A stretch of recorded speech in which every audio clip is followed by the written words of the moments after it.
so fly, I'm aligned with the planes. My grind so refined, I got no time for no games. Ask yourself why would I make time for you lames? At all costs, cause I'm a boss. But break them off, yeah, gotta break them off. Ladies and gentlemen, boys and girls, children of all ages, welcome to Prime Time with Alex Stein. I'm your host, Alejandro Stein, and tonight we have a lot of explaining to do. I just want to come on here and talk about the elephant in the room.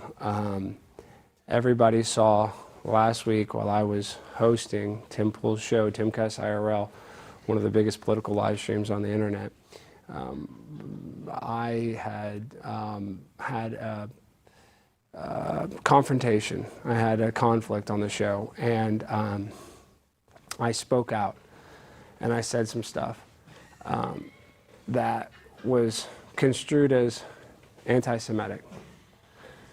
And everybody knows that when you accidentally do something or purposely do something anti-Semitic, there is one way to correct that, and that is by apologizing to the chosen people for my transgressions.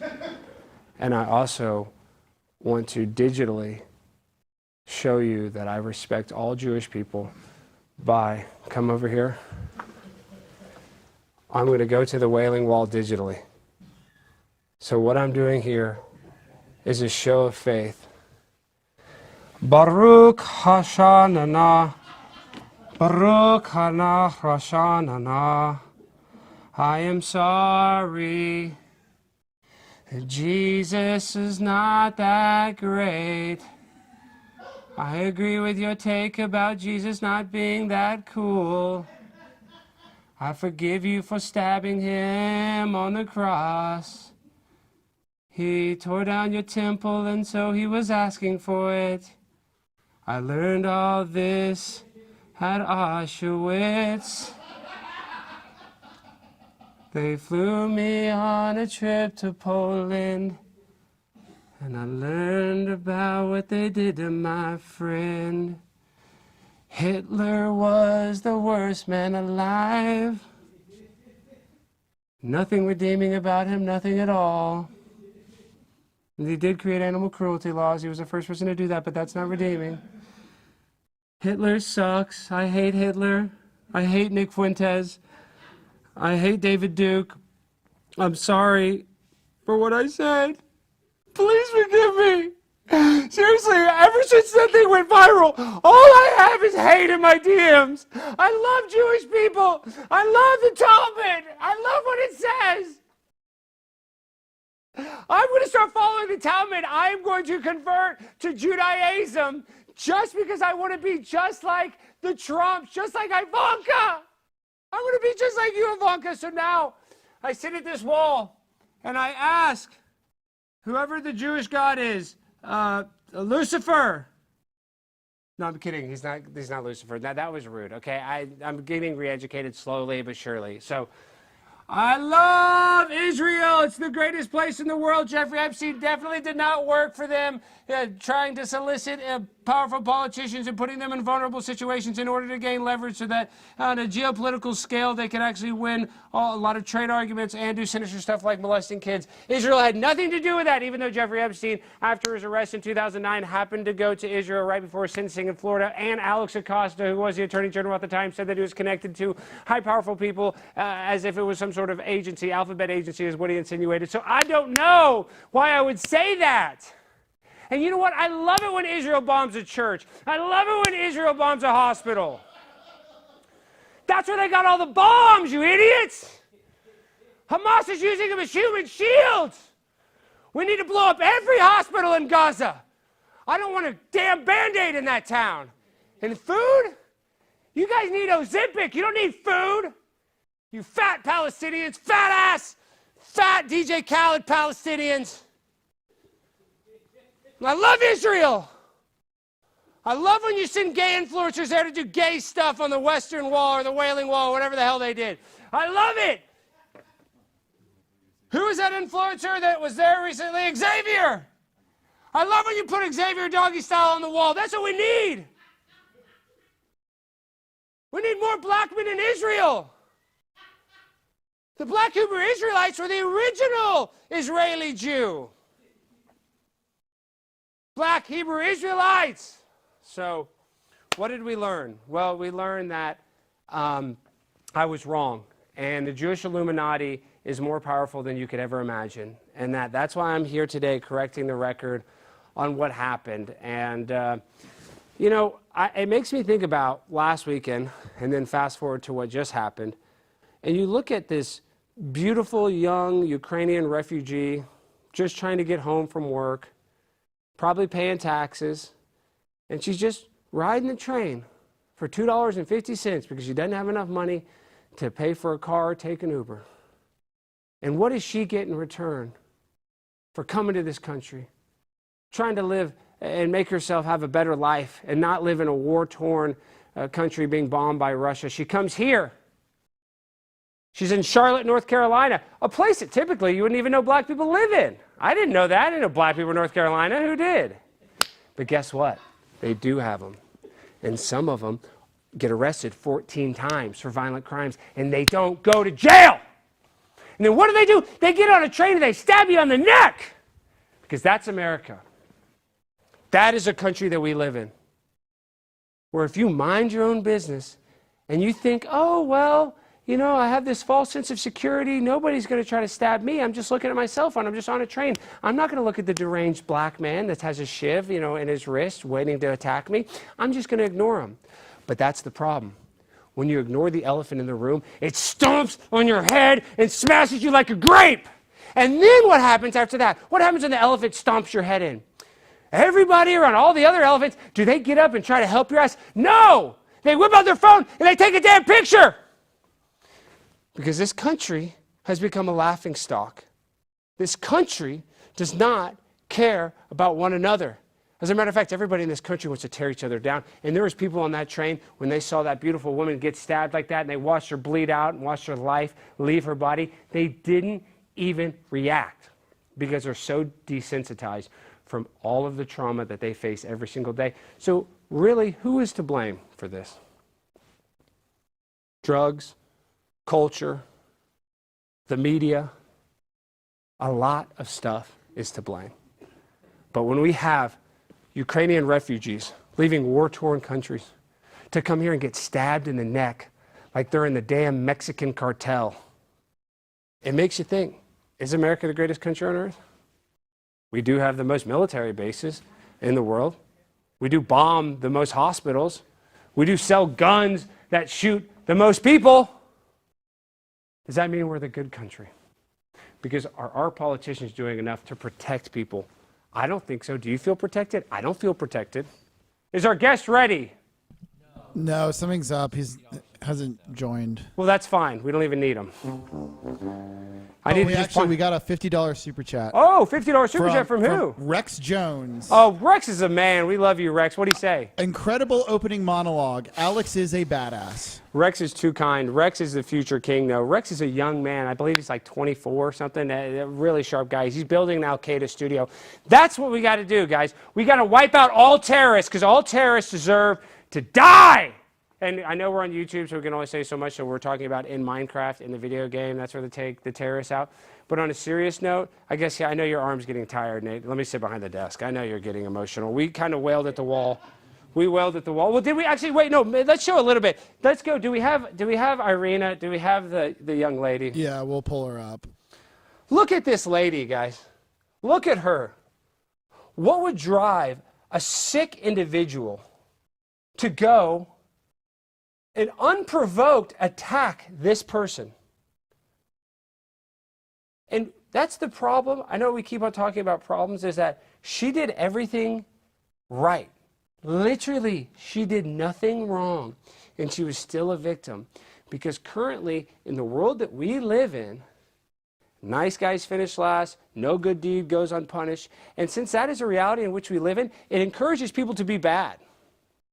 It encourages people to commit violent crimes. And listen, I don't want to make this a race issue, but if you do look at the racial statistics, black women are more likely to actually murder you than a white male. That's weird. That's crazy. And maybe it's because black women are doing it in self-defense because they're getting beat up by their baby daddy. I don't know. I don't know. But what I do know is that this beautiful woman did nothing wrong, and she died on a subway train with 5 people around her that didn't want to help her at all. And guess what? The mainstream media will not even cover it. And when they do cover it, you know who they blame? They blame the right-wing conservatives for getting mad about this. Well, you guys know me. I'm Alex Stein. I'm a Jew. I love saving money, so I ride on these damn trains. And 1, 2, 3, 4, 5 people doing nothing. She just got stabbed. Why did you help her? They don't want to help. They don't want to help because these people have been brutalized in 10 different thousand ways, whatever. They see somebody else get brutalized, and they don't even have the compassion to try to help. It's like the ending to the Seinfeld series, where Jerry Seinfeld and George Costanza and Julia Louis-Dreyfus, what's her name? Julia Louis-Dreyfus. I know, but what's her name? What's her? I know that in the character. I think Ellen. No, it's not Ellen. I can't even think of her name. It's Elaine. Elaine. Duh. Sorry. So my point is, Elaine, George Costanza, and Seinfeld. They ended up getting arrested, and they actually go to jail for not intervening when somebody's actually having an emergency. So we even put laws in place to hold people accountable, to actually go and intervene if an emergency is happening. But guess what? If the criminal with 14 past arrests is not worried about getting arrested, then why do you think some dumbass concerned citizen is going to get involved? Because they're not worried about getting arrested, because they know that they're not going to be held accountable, because we have a system that doesn't hold criminals accountable. Look at this guy. Look at these dreadlocks. Look at that tattoo. Look at that neck tattoo. If you got a neck tattoo, you belong in jail. I don't care if you're white, black, Filipino, Hispanic. You deserve to go to jail. No more neck tattoos. And just look at this man. He's sitting there preying on her. She's looking at her phone. She's looking at a recipe on TikTok that she's going to go home and cook because she's trying to budget, and she's looking at recipes that are only like $2 per serving because she's struggling so much financially that now she's currently riding the public transportation system. And this person, what does he see? He sees a mark. And what is a mark? Well, back in the carnival days, the people that would work the carnies, the people that work the carnival games, when they would find a sucker, one that would waste a lot of money trying to knock the cones over, try to get the ball in the basket, whatever stupid carnival game, they would go and they put a little chalk mark on them so that the other carnies would know that that person is a mark. They're an easy out. They're an easy get. They're a sucker. And guess what? This man found his mark. And yes, he may have been high on PCP. He may have been on fentanyl. He may have been on a concoction of drugs that we could not even comprehend. But that is no excuse to stab and murder a young girl just minding her own business. Because in America, this is the harsh reality in which we live in. The media all day long, they're going to show you all this George Floyd propaganda. Even though he did have a lethal dose of fentanyl in his system. They're going to blame it. They're going to stick Derek Chauvin in prison forever. They're going to have a public trial. They're going to spend millions of dollars prosecuting this cop. But when it comes to Decarlos Brown, I wouldn't be surprised if this guy gets out of jail one day, because I've lost my faith in our justice system. I've lost our faith in humanity. And I've lost my faith in public transportation. That's right. I know that sounds like kind of a weird thing, but this is done on purpose. This video is meant to radicalize us, to scare us. That's why we see it over and over.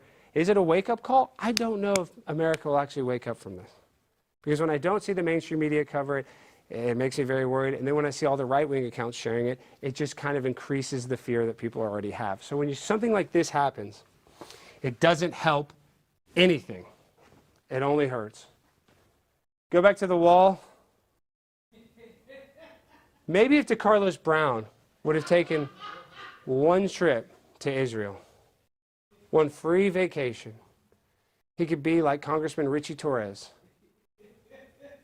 So that's what we need to do. We need to send our criminals and gangbangers to Israel.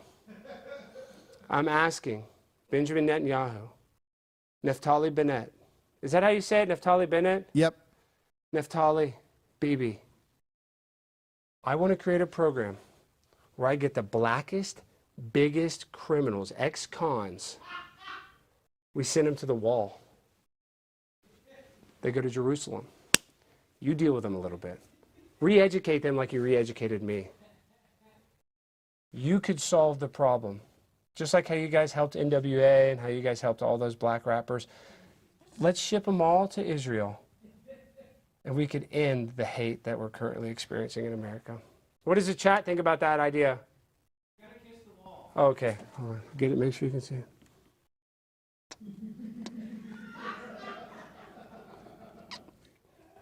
I love the wall. Oh, I love you. Oh, Mama Israel, I love you, Mama Israel. Oh, I'm your sweet baby. Oh, I'm your sweet baby coming from this land. You're a rich soil. You make the best olives in the world. Your olive oil will make pasta in Italy taste so delicious. Jesus walked on this wall. I miss you, Jesus. Even though I don't believe in what you say because of the Talmud, what Talmud taught me. I also want to clarify, I do not like Muslims that much either, so. We hate Muslims. Actually, no, we don't hate anybody. Except for Adolf Hitler, we do hate him. We're not writing songs about him, we hate Adolf. All right, well, I think that's enough of me just, at the Western Wall. Is JP okay? I'm on the phone with Rep. We're figuring it out. You want to talk about our friend of the show's New York Times article? Ooh, Nick Fuentes? Yeah. Oh, let's do a quick ad read, because I actually have some stuff on my laptop I want to pull up real quick. We're talking about 9/11. All right, so some bourbons chase trends. Flying Ace chases legacy. This is straight bourbon the way it was meant to be. Bold, balanced, and unapologetically American. No gimmicks, no fluff, just real whiskey made for people who still believe in hard work, high standards, and doing things the right way. Whether you're winding down after a long day or raising a glass with good company, Flying Ace delivers every single time. And it's not about hype, it's about heritage and getting back to what bourbon was always supposed to be. If that sounds like you're kind of poor, it's time to level up. Buy online at flyingacespirits.com and use code BLAZE for free shipping. Flyingacespirits.com, use promo code BLAZE for that free shipping. I know your ass needs free shipping. Everybody's like financially struggling right now.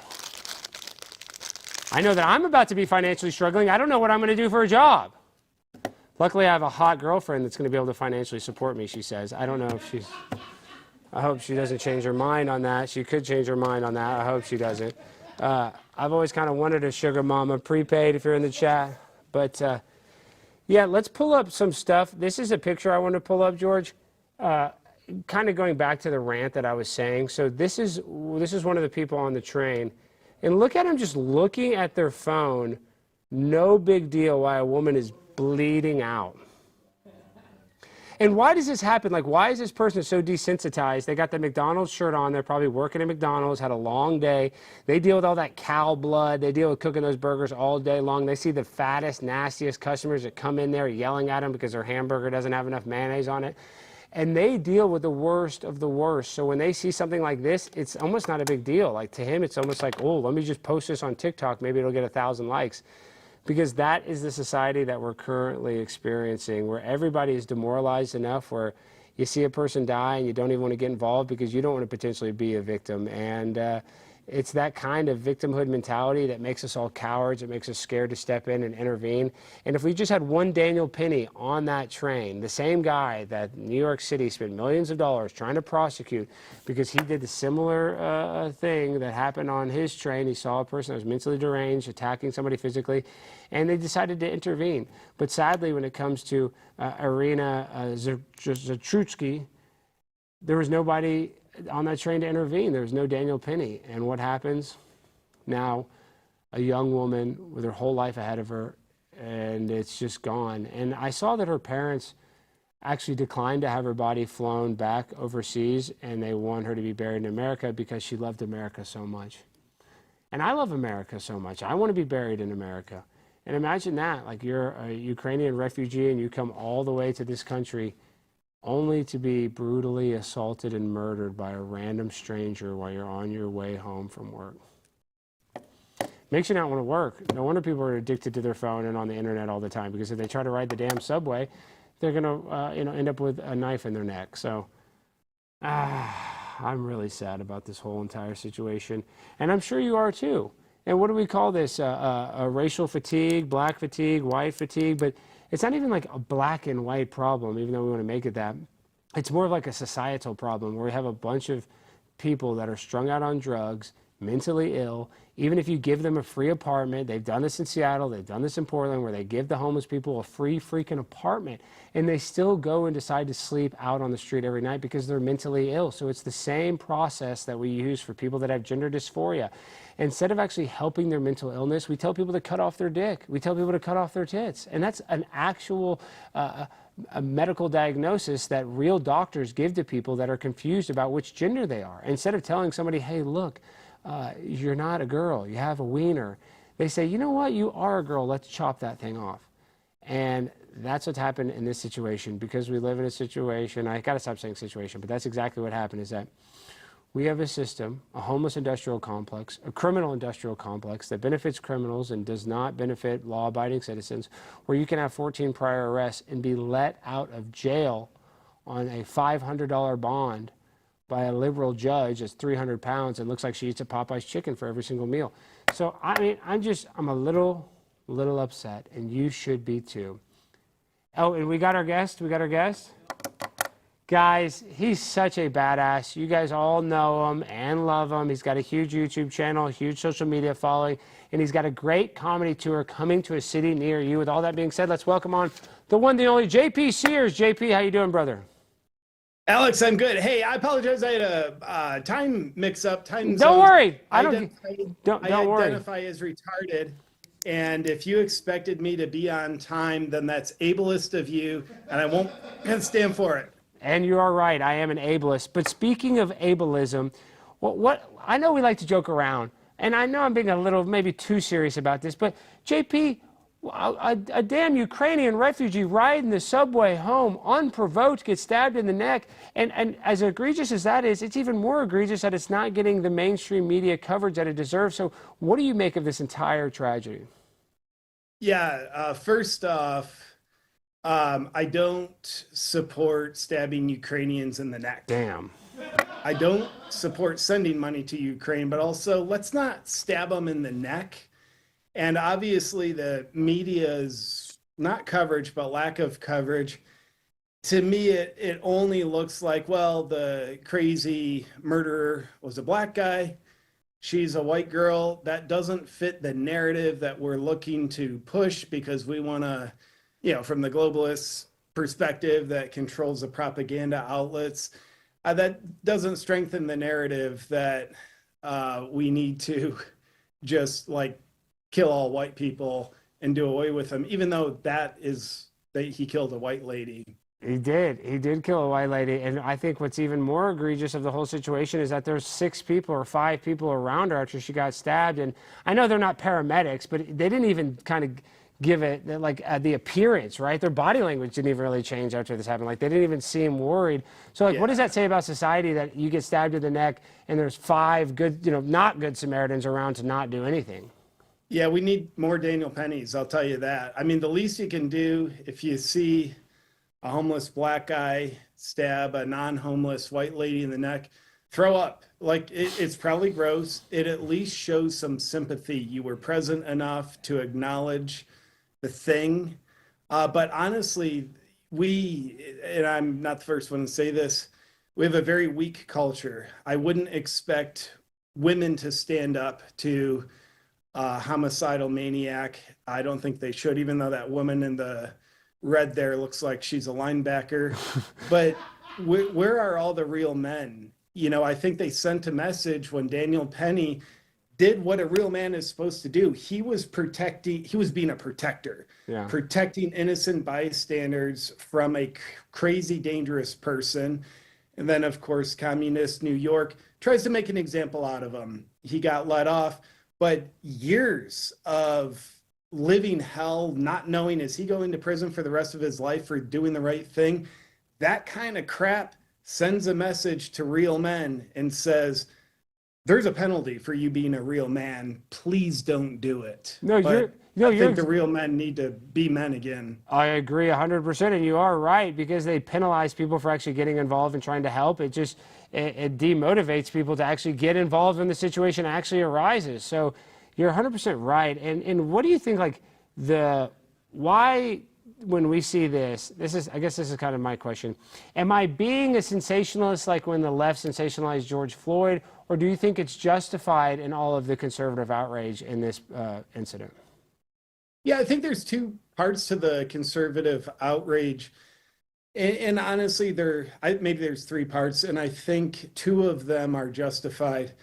Part number one is this is an absolute tragedy. It should be outrage. Innocent woman stabbed in the neck. It's part number one, very justified. Part number two is media. You are 100% biased. You would cover the heck out of the racial scenario if it was flipped. The media needs to be called out. The third part that I think some parts of the conservative movement are calling out that I don't feel is necessary, it's just my perspective. They're sensationalizing the fact black guy killed white lady.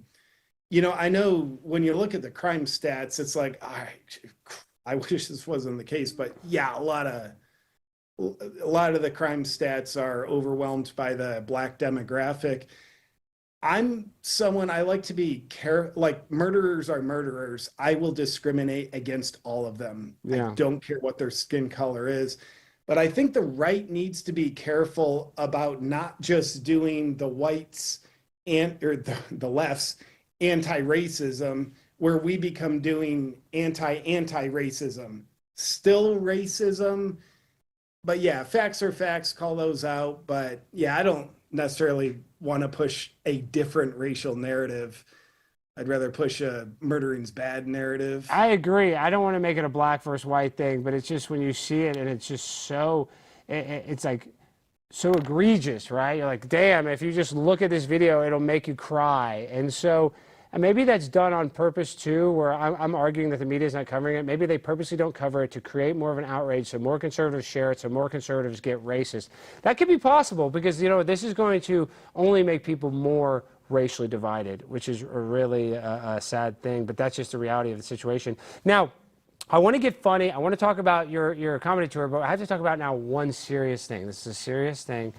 You have a video that was, you know, it's a big video on your channel that is a problem that's affecting tons of people. I've had two friends that I recently found out, Jason Ellis, that had an issue with this, and I know Joe Rogan, I think, was actually sponsored by this company, FeelFree. JP, can you tell us a little bit about this kratom drink that is ruining kids' lives? There's a kid from my high school, a 15-year-old that's currently in high school, that overdosed from FeelFree and died. His mom came in his bedroom, and this just happened 2 weeks ago. So can you tell us about this horrible drug that's sold at all gas stations?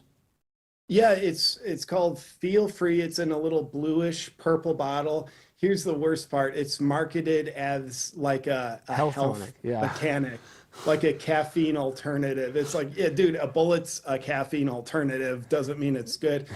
So several years ago, the founder of the company sent me a box of them, looking at doing a sponsorship with me. So I tried them. And it's like, ooh, you feel a nice little buzz, and it's just plants. It's all natural. Mm-hmm.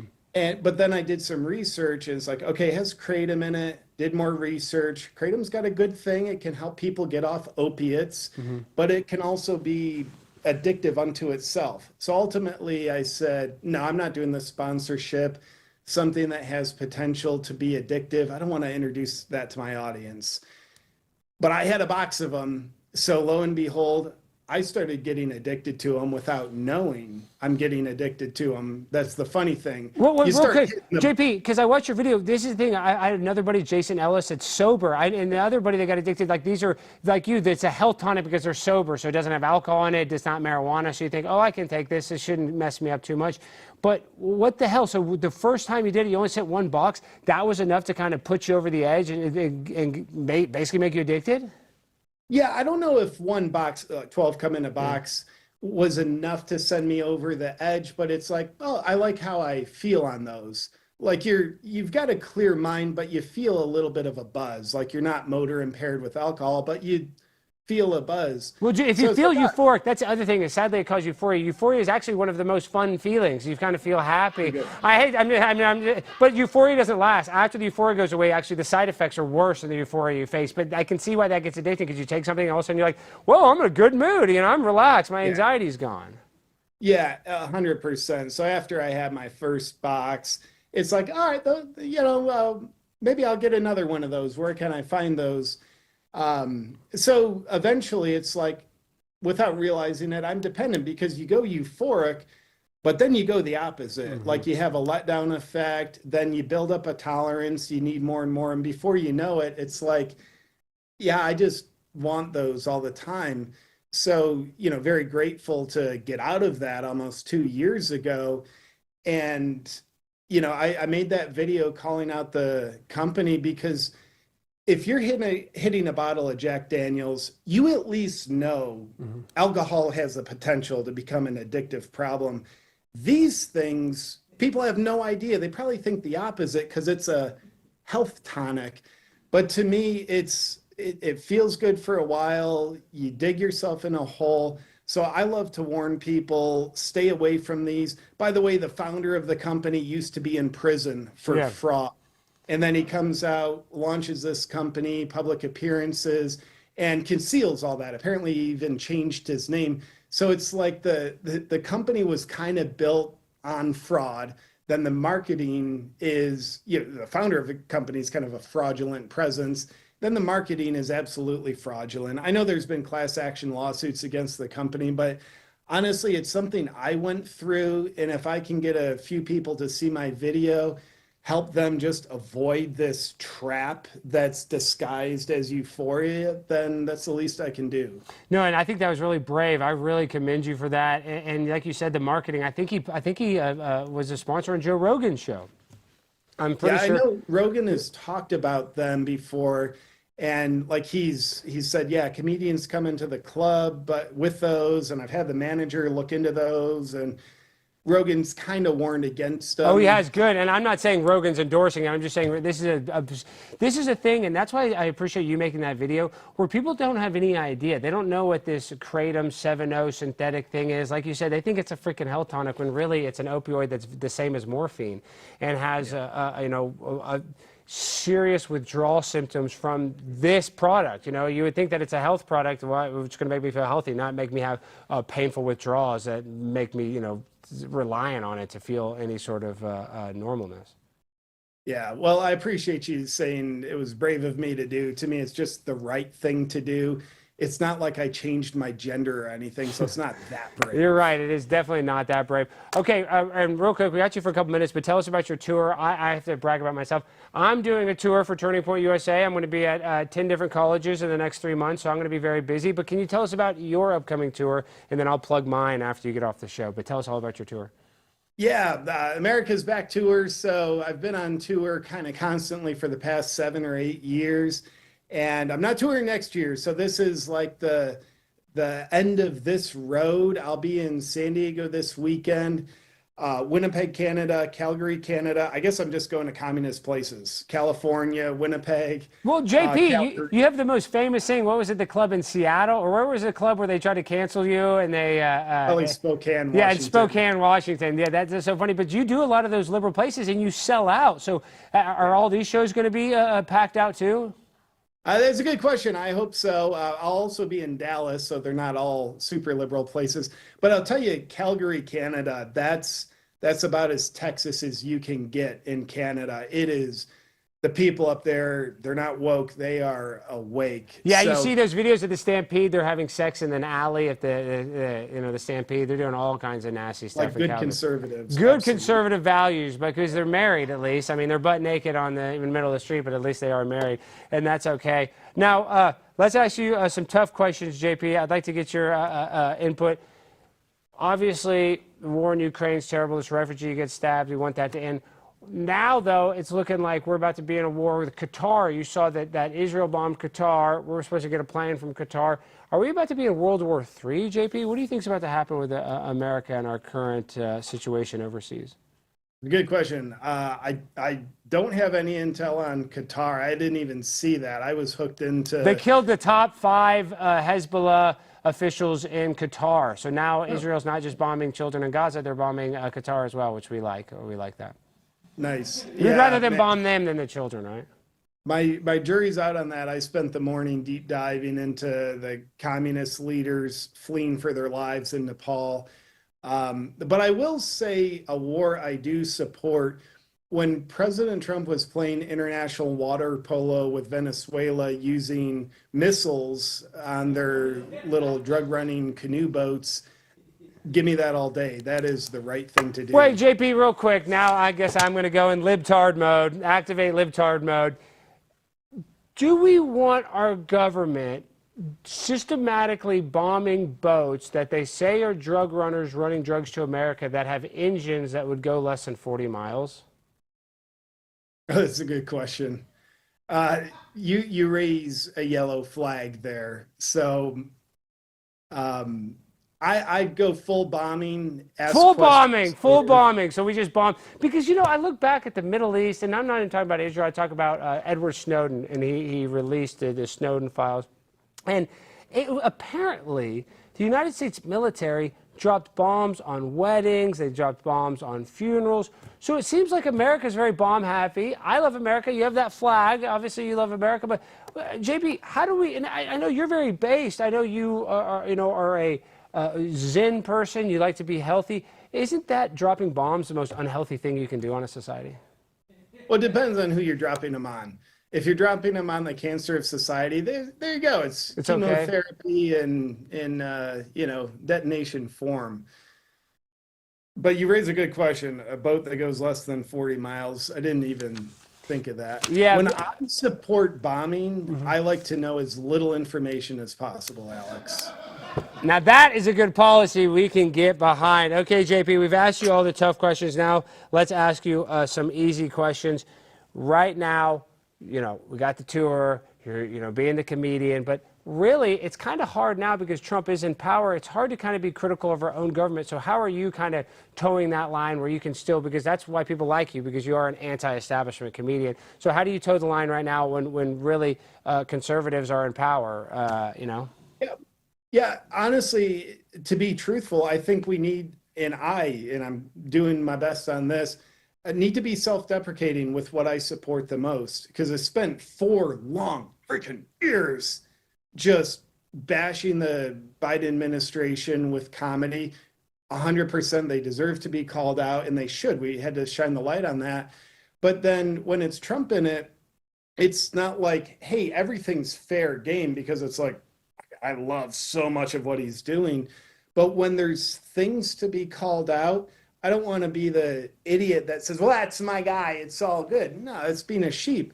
But like the Epstein files was a big thing. We go from there's Epstein files, we're not going to release them, to there are no Epstein files, to there are Epstein files, but they're a hoax. That needs to be called out. So being self-deprecating with our own people, honestly, I think is just as important as being deprecating of the other side. It really is. And us as comedians, obviously we can support a lot of what Donald Trump does, but we still have to joke and make jokes at the president's expense, even if we like him sometimes, because I think that's our job, is to lampoon any politician that's in power. Even if we like that politician, we have to find a way that is creative enough, that is not hurtful, but it's funny, because we can't just kiss the president's butt. 100%. Yeah. And as a comedian, you can hopefully make fun of yourself and be self-deprecating, and hopefully you love yourself. Therefore, it's okay. We can do both. Yes, and we can be just called balls and strikes. Okay, last thing. You're a health guy. What do you think about the assisted suicide? Are you okay with assisted suicide? I know we've asked you some tough questions, but in Canada, a person just did the assisted suicide. If you had a terminal illness, is that a humane thing to do, or what is your opinion, JP? Well, you can make an argument it's a humane thing to do. However, I don't support it. I think it's wrong. It's murder. So I'm not a fan of it. And I know Canada, they've gotten very loose with their assisted suicide. You have an ankle injury. You twist your ankle, they say, hey, here's assisted suicide. It's a good option. Yeah. They're using it as a treatment for depression. there was a It cures Canadian- depression. I would say it cures depression, right? I mean, there's no doubt that it cures it. That's the one thing they have right. Yeah. There was a Canadian veteran, which shocked me. I didn't even know Canada had an army, but apparently they do. Yeah, wow. So a Canadian veteran somehow in a wheelchair, and they said, yeah, it's going to be a couple years before we install the ramp at your place because they have socialism. Everything takes forever. So if you don't want to wait that long, you can do our medical assistance in dying program. So I don't think having that in the hands of the government or the medical establishment that routinely kills people who are not trying to consent to it, I don't think that's a good thing. If someone wants to take their own life, I don't recommend it, but they have the power to do it. Yeah, I guess they do have the power to pick and choose if they want to live or die. It's sad. Okay, now this is the last question. This rain clouding, all this rain. I'm seeing more rain in Texas than we've ever had. Now it was a conspiracy 3 years ago to say that they do cloud seeding. Now it's just an open secret, not even a secret. There's people going on podcasts. So what do you think about them manipulating the weather? Do you think that that's a good thing or a bad thing, JP? Here's why I think it's a bad thing. It's people playing God. And it's one thing if you want to play God on your own property that you own. So if you have a garden in your backyard, you can play God. You can get the garden hose out and water it more than God waters it with the rain. That affects your property alone. But when we're cloud seeding, you are 100% messing with other people's property. Because who's to say how much rain is ideal, how much rain isn't ideal? So you have one guy deciding the dominion and domain over rain that doesn't just affect his property. So I don't support it. I typically don't support it when people try to play God over other people's lives. I know Fauci did it. Don't get me wrong, he was very successful. He was great at playing God. He's the best God there ever was. Yeah, he was the man.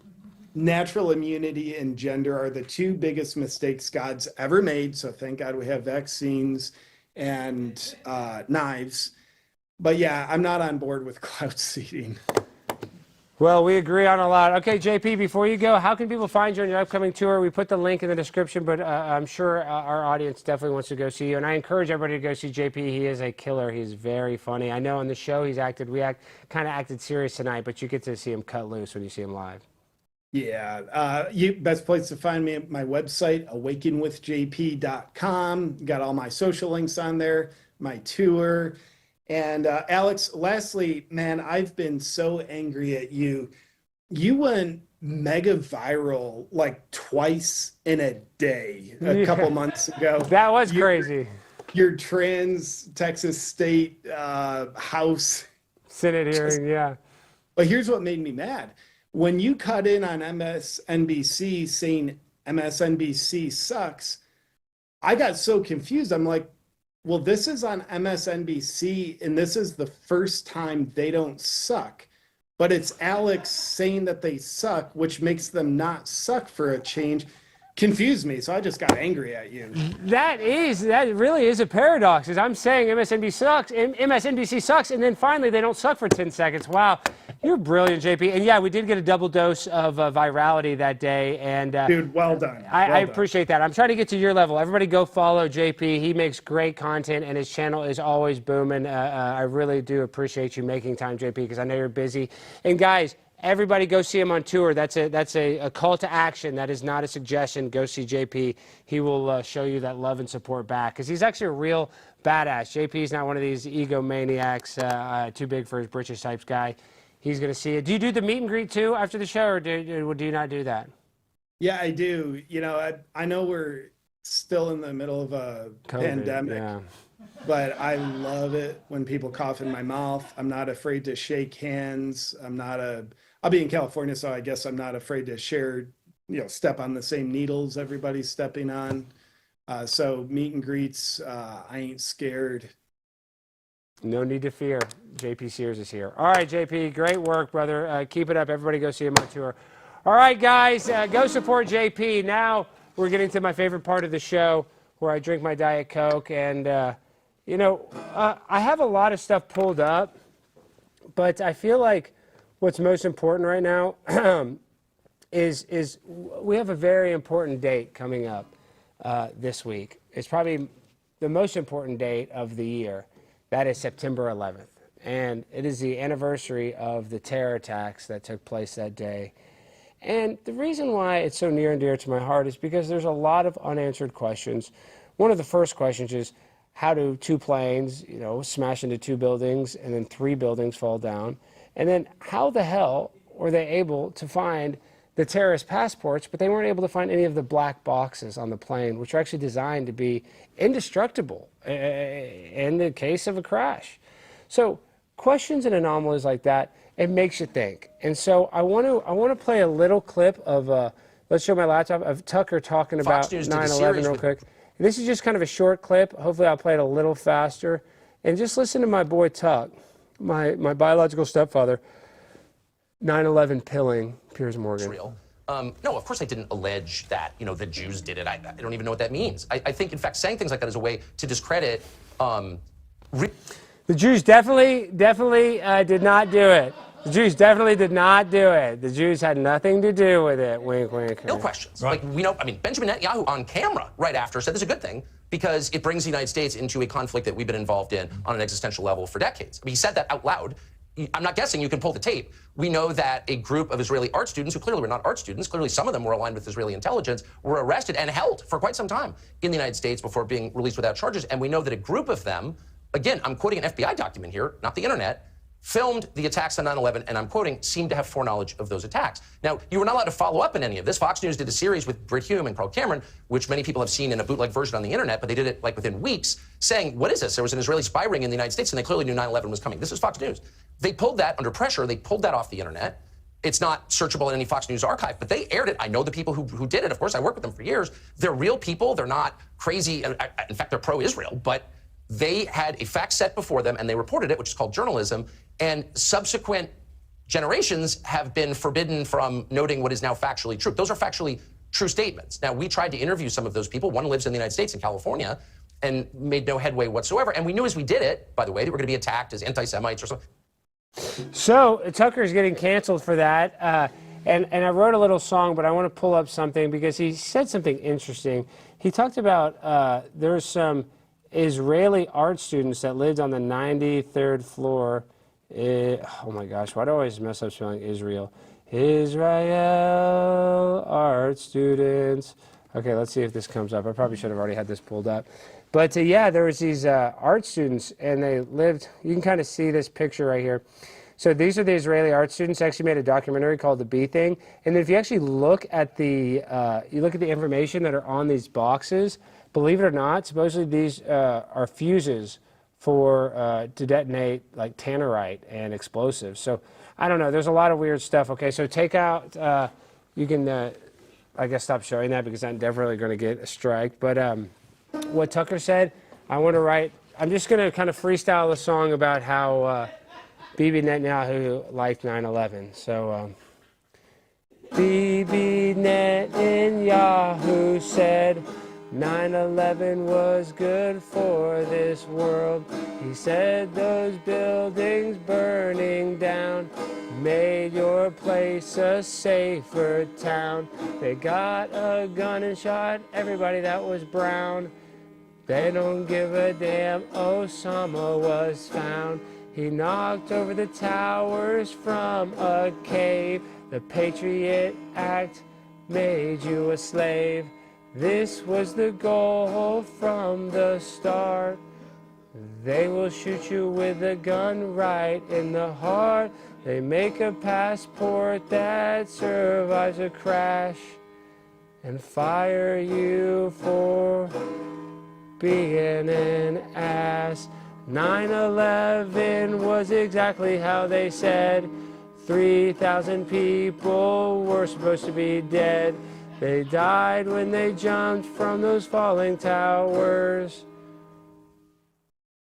Feeling the blood and these tears causing showers. I don't know what to say. Benjamin Netanyahu is not gay. He loves to bang hot chicks. He doesn't give a damn about watching Netflix. Benjamin Netanyahu loved 9/11. He said it's better than going to heaven.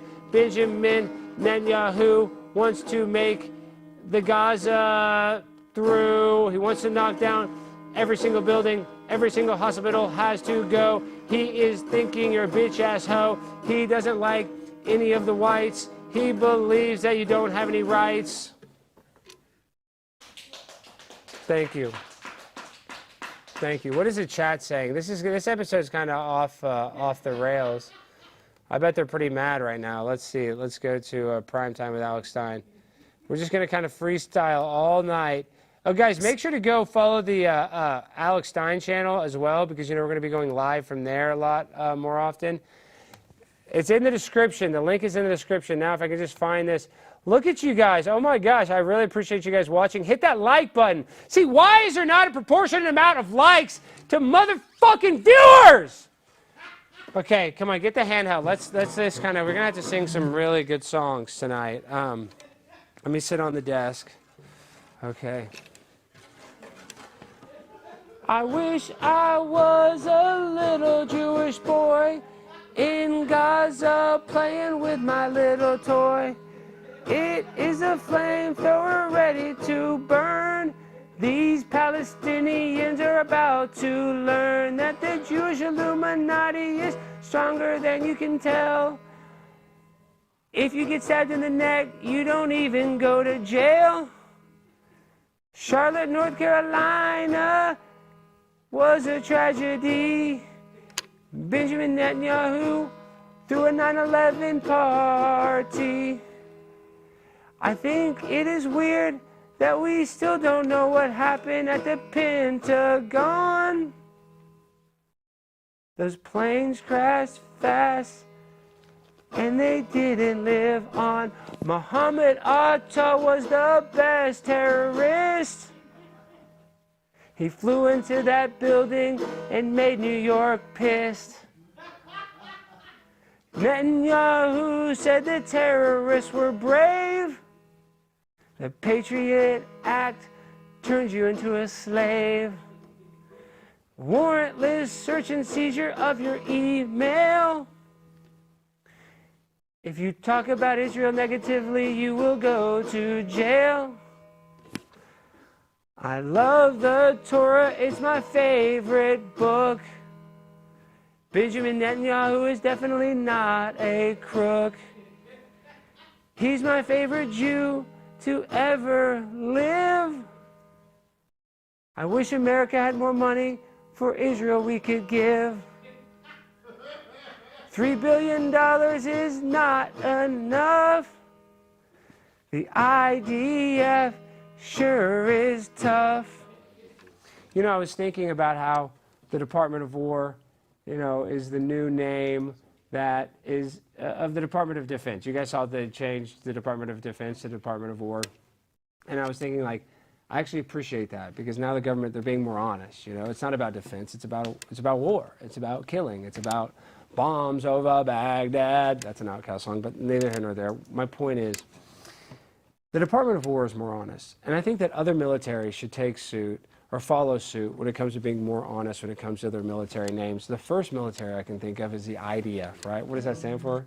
Israeli Defense Force. I can't even speak it. The IDF stands for Israeli Defense Force. They should change their name to the Israeli Offense Force, because everybody knows they're not playing defense when they throw a rock at you and you shoot a hospital, okay? So let's be a little more true with your name. The IDF is to blame. They bomb a hospital that Jeffrey Epstein donated money to. These Jews don't ever know what to do. Anti-Semitism is our biggest concern. If you're a Hamas terrorist, you will burn. We'll blow up your house and we'll blow up your spouse. Only thing left will be a dead mouse. We don't give a damn if you're a Gaza child. We will eat your body with some Taco Bell sauce mild. Mild, because you're already spicy, because you're stinky, because you're Palestinian, and all Palestinians smell bad. They smell like feet. Palestinian children smell really bad. They don't even have a diaper or a dad. They got bombed up in the war. IDF came right through the door, shot him in the head, and your kid is dead. I don't give a damn, now you got a peg leg. The bomb went off next to your house, and it accidentally killed your spouse. It is good that she lost her life. Now you can get an Israeli wife. They love to have lots of babies and occupy your house all day long. Occupy your house, get the fuck out. All Palestinians need to go to hell. I don't give a damn what you say. Every Palestinian is gay. Actually, that's not true, because if you're gay in Palestine, they throw you off a roof. This has been an emotional day, guys. And we got to talk about a friend of the show, America's favorite anti-Semite, Nick Fuentes. Did you guys see Nick Fuentes in the news? Do we have a full screen for Nick Fuentes? Full screen 10. Look at this. Nick Fuentes, a white nationalist problem for the right. Well, you know what? Maybe if we had a little more white nationalism, people wouldn't get stabbed in the neck on the train going home from work. Nick Fuentes may be a jerk, but he may be right about some stuff. That's why you get stabbed when you ride the bus. I don't know if it rhymes. It doesn't matter. But Nick Fuentes, New York Times, now he's on the New York Times. You know, I mean, what the hell was going on with the New York Times? Now the New York Times is anti-Semitic. So a lot of stuff's going on in the world today. Nick is continuing to be anti-Semitic while I am kissing the wall. Can we go to the wall? Let's show the wall one more time. Let's show the wall. Nick, this is something you would never have the courage to do, Nick. You don't have the balls to go to this wall and say that Jesus was not the prophet. He was not the man, and everything these Jews say is correct. I love Israel. Kiss the wall, Nick. You could never do this. You don't have the courage to kiss that wall, but I do. And guess what? Now I'm protected by the Jewish Illuminati, and I can say and do anything. And I will always have money in my bank account. I will always have job security. And as a matter of fact, I'll have even more success now that I've teamed up with Bibi Netanyahu. And so what? The Nelk Boys and I are going to do a collab where I'm going to get alcohol poisoning and maybe die. It doesn't matter. It's worth it, because Bibi Netanyahu loves Burger King, motherfucker. He loves Burger King. And I didn't know that until the Nelk Boys asked. I would have thought he was a damn McDonald's head. But guess what? He's a Burger King stan. And that was the plan all along, to sell more Whoppers. And guess what? It worked. Because you know why? They sell the Impossible Whopper. And I'm a vegetarian. I'm the plant-based pimp, so I actually go to Burger King. So me and Bibi Netanyahu are actually ideologically aligned when it comes to our favorite fast food restaurant being Burger King. But that's neither here nor there. What is important is I'm sick of all of you conservative anti-Semites. If you want the key to success, you find this wall and you kiss this wall. And you say, I'm so sorry for believing in Jesus. I'm so sorry. What you did to Jesus was totally justified. He's totally justified what you did to Jesus. I love you, Israel. I love you, IDF. I love you, BB. I love you, BB. I love this wall so damn much. I want to touch its electronic butt. Stick my finger in its HDMI port. I hope my finger isn't too short. I love you. I love Israel. Who's on the show tomorrow, Jimmy? Shay Fisher, the country singer. Oh, we got a country singer? Oh, we should sing some of the songs that we sang tonight. Yeah, she'll love that. So what do you think her favorite song's going to be? Bibi Netanyahu loves 9/11? I mean, the Israel bomb song was pretty good. Bibi Netanyahu said 9/11 was good for American relations with Israel. And guess what? I believe he was 100% right. I'm happy that bomb killed everybody that was white. On a serious note, I know I've been kind of unhinged, but you know, a lot of stuff is happening where I'm becoming mentally ill because I'm getting affected by all of the noise. It's starting to infect my brain. It's starting to infect my subconscious. And I just want to encourage you to not let that happen to you. You don't have to get affected like this.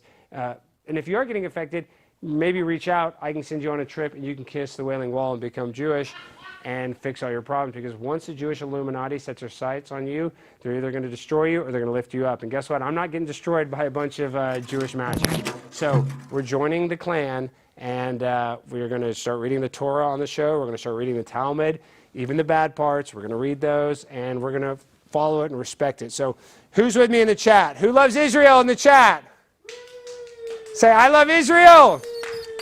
I love Bibi Netanyahu. Jeffrey Epstein did not work for Mossad. He worked for CIA. And guess what? Donald Trump was an FBI agent that busted his cover and helped inform the government that he was raping children. Donald Trump's a hero. He's a predator poacher, just like Alex Rosen. Donald Trump and Alex Rosen need to do a collab predator poach on Bibi Netanyahu. Actually not on Bibi, but on Tom Alexandrovich, his head cybersecurity that actually is a pedophile. So listen, I don't give a damn if an Israeli molests a kid. They're Israeli. They're the chosen ones. They get to choose what to do, not us. Okay? The chosen ones choose. We just follow. So we end the show every time the same way with that freestyle finale. So DJ, I guess you don't need to play a beat. I'll just sing us out. Can we get a little buffer? So. Bibi Netanyahu likes to fuck. Israel's a country, does it suck? They got halal food from a cart. That stinky ass food will make you fart. You try to blast some gas, but then you shot it. Your whole anti-Semitism should have never have started. Just admit Jews don't run the world. If you don't admit that, they'll kill you with a gun. All right, guys, I'm Alex Stein. We got a great few more episodes left of the Primetime with Alex Stein show. We got Shay Fisher and we got James O'Keefe, and my nail's about to pop off. So, say a prayer for my nail. Say a prayer for Iryna Zarutska. Say a prayer for Bibi Netanyahu. Make sure it's a Jewish prayer. We love Israel. God bless you. Good night.